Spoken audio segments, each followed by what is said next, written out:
এই যে ফলগুলা দেখছেন এগুলোর নাম হলো চেরি ফল। এইগুলা খেতে অত্যন্ত সুস্বাদু। কানাডাতে এই গরমের সিজনে এই ফলগুলা অ্যাভেলেবেল। তো যে কোনো ধরনের কানাডার গ্রোসারি শপগুলোতে এই ফলগুলা পাওয়া যায়। এগুলা খুব যে একটা দামি কানাডার তুলনায় সেটা না। এটা মূলত $2 পার পাউন্ড। তো বাংলাদেশি টাকায় প্রায় 200 টাকা পাউন্ড হবে, অর্থাৎ 1 কেজির দাম প্রায় 400 টাকার কাছাকাছি আসবে। তো এই ফলগুলো আসলে আমাদের বাংলাদেশে খুব একটা বেশি অ্যাভেলেবেল না হলেও ক্যানাডাতে অত্যন্ত অ্যাভেলেবেল। তো আমি চেষ্টা করব যে এই ফলগুলা এই বছরে যতটা পারা যায় খেয়ে শেষ করা, কারণ এই ফলগুলা আমার কাছে নতুন। তো আমি আজকে এই ফলগুলা খাবো। তো খাওয়ার পরে আমি আপনাদের সাথে শেয়ার করবো এটা টেস্ট আসলে কেমন।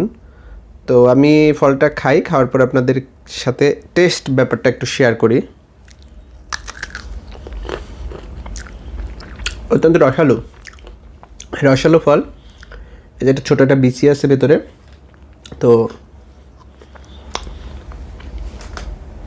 এইটা হলো ছোটো একটা বিচি এই ফলের, আর এটা হলো ফল। বিচিটা শক্ত, এটা খাওয়া যাবে না। আর ফলটা কিছুটা জামের মতো, আমাদের যে বাংলাদেশে জাম পাওয়া যায় এই ফলটা খাইতে একটু জামের মতো কিছুটা, এবং লাল কালারের। তো ধন্যবাদ সবাইকে। আশা করি আপনারা আগামীতে এই সুস্বাদু চেরি ফল খাবেন। সবার জন্য দোয়া করি।